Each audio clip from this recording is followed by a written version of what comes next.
All right, so it is the final day before we begin testing week and EOGs.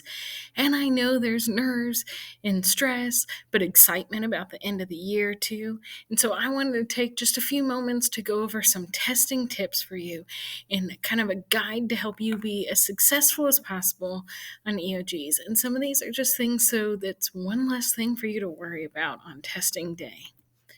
So, the very first tip, it's one you've been hearing since the very first time you started taking tests in third grade. Get a good night's sleep. And I don't mean you have to go to bed at 8 p.m. or anything like that. I'm not telling you to go to bed super early either. Well, for some of you, it might be early. But they say try and get at least 8 hours of sleep. So if you're somebody who gets up at 6 a.m., you need to try and be asleep by 10 p.m.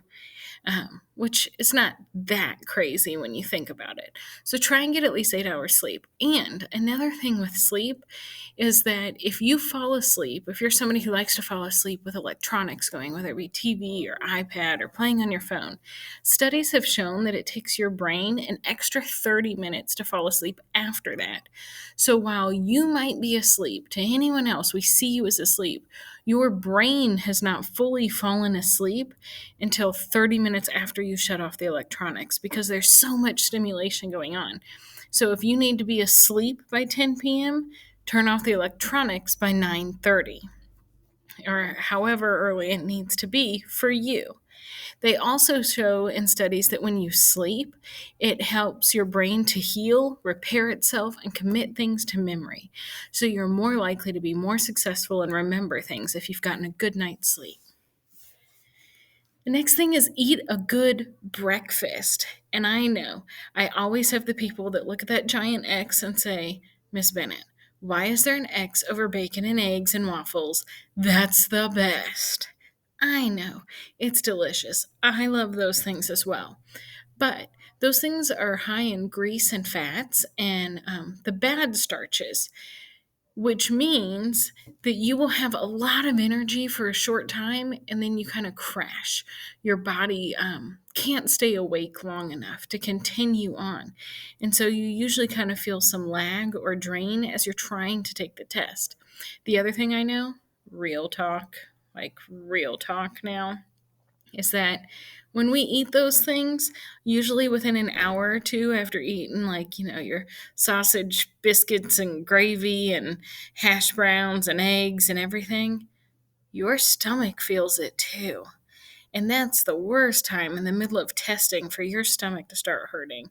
So try and avoid those things on the morning of the test and instead eat things, hard boiled eggs, cereal, fruit, bagels, healthier options that are not so greasy, things that will power you through the test.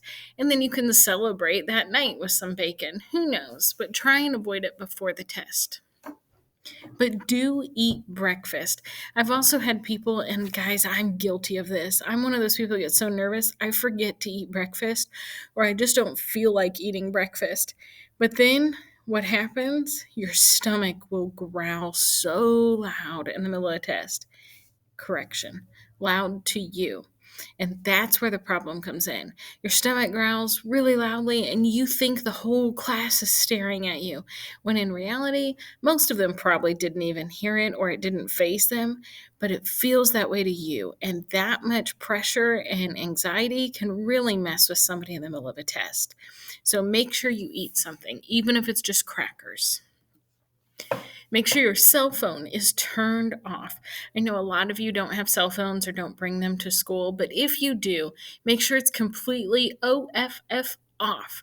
Not put on silent, not put on vibrate, but completely off. Because, guys, if that phone goes off in the middle of the test, there's a possible chance of what's called a misadministration.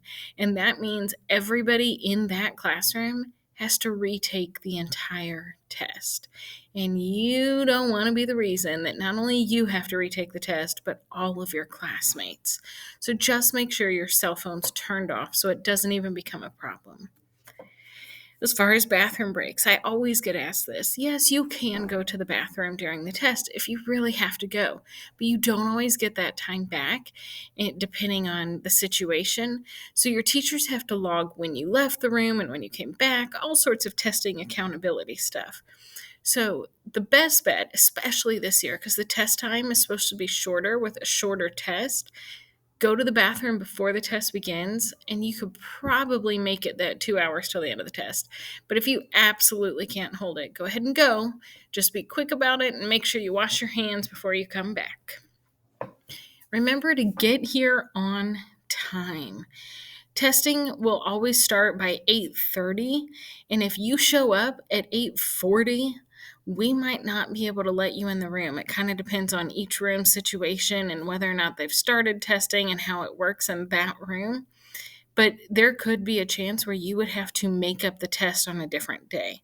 So instead, just come here on time so you don't have to feel all frazzled and running behind, and be ready for the test. So again, come prepared. Have some pencils. Make sure if you want a bottled water with you, you can have that.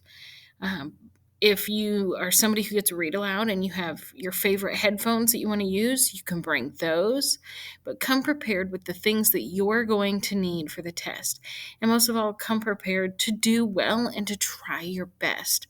There's no sense in rushing through it. Make sure you read the questions and answer choices carefully. I know this happens. I always love this meme where you're starting to read and then your mind kind of wanders and then you have no idea what's happening and you have to go back and reread everything. And I think people think that doesn't happen to adults or reading teachers, but it happens to me. Trust me, it happens a lot. So just make sure that you're reading carefully.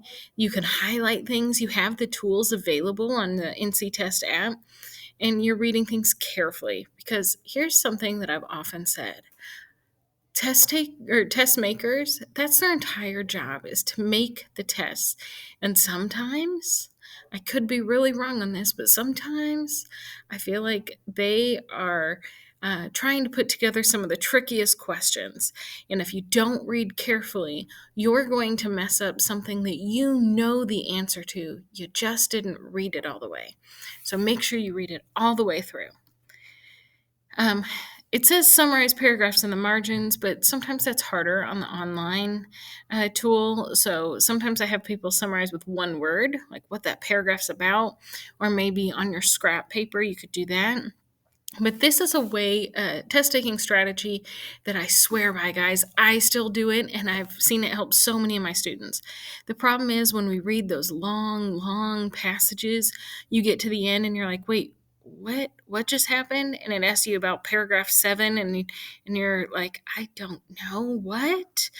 Instead, if off on the side, you write one word to help you remember what that paragraph is about: dog, house, park, party, whatever it is that paragraph's about. When they ask you about the dog, for example, you know where to find the information, and you don't have to reread everything. This will really help with fatigue as well. Also, don't doubt your first instinct. A lot of times we put down the answers and then we say, no, I don't know, maybe, and we want to change it. But I'll tell you what, more often than not, the first answer is the right answer. So stick with it. Even if your answer key looks like this, if you know you've answered B for the last 8 questions, it might be wrong, or it just might be that that's the way it's going to look. Don't worry about patterns in the answer key or how many you've answered. Go with what the evidence says and what you know is the answer. If you can support it in the text, then that's what you need to have. Also, stay awake. This goes with that good night's sleep. Stay awake. If you fall asleep, you do not get to make up that time. So if you fall asleep and the teacher doesn't notice it for 5 or 6 minutes, you've missed 5 or 6 minutes. You've lost 5 or 6 minutes of test time. Make sure you stay awake, as hard as that might be. If you have to take a sip of water or get up and go to the bathroom, go do that. But make sure you're staying awake. Also, loosen up, wiggle out those nerves. Everybody gets so anxious with testing, but I'm going to tell you a little secret. Your teachers are far more anxious than you. We want you to do well, and we are nervous for you. We have seen how much you guys have grown this year and how successful you can be, and we want to see you do well. And we know that this is stressful for you guys, which only adds more stress because you're kind of like our kids. We want you to do well. So don't be so nervous.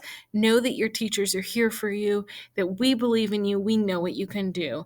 And now is really your time to shine more than anything else. Also, slow down and pace yourself. A lot of times I see people that either rush through and they're finished within 30 minutes, or they spend 30 minutes on one question and then they get to the end of the test and they look like this kid right here trying frantically to finish the test. A good little trick when you first get the test, look how many questions there are. If there are 40 questions and you know that you have 2 hours, and the first break's at 40 minutes, right? So there's like 3 sections of the test. You're going to divide 40 by 3. It's about 12 to, no, it's 13.3. So just know that by the first break, you should be around question 13. And by the second break, you should be around question 26 or 27. If you're not right on those, that's okay, but kind of pace yourself throughout it. And I know a lot of you want to rush through because you think you'll get to play games or something as soon as you're finished, but that's not the case. In all the classrooms, you have to close your Chromebook as soon as you finish the test. So you don't get to do anything fun while other people finish the test. You have to just sit there. So it's definitely better for your time to just take your time and use that time on your test. Make sure that it's everything you want it to be. This little meme here I love. It says, "The perfect way for me to demonstrate what I've learned in school is a standardized test," said no child ever. Here's the thing. We understand that testing is stressful, and we understand that some of you will have bad test taking days, but we also believe that you can do your best. So try your best, but if you don't do well, does that change my opinion of you? No. I just want you to do your best. More importantly, I want you to show growth. I think that's amazing. If you've never passed a test before and you don't pass today or Monday or Tuesday or whatever day you're taking the test, that's okay. But if you made a 1 last year and you made a 2 this year, oh my goodness, I'm so proud of you. We can celebrate in all the things you do. So don't worry about what the test says so much. And again, don't worry, be happy. Be like Billy. Billy has 32 pieces of bacon, though he didn't eat them before the test because that would be too greasy. And he ate 28 of them after the test. So what does he have now? Happiness. Billy has happiness. And you can too. You guys are going to be awesome. I'm so proud of you. Keep up the good work.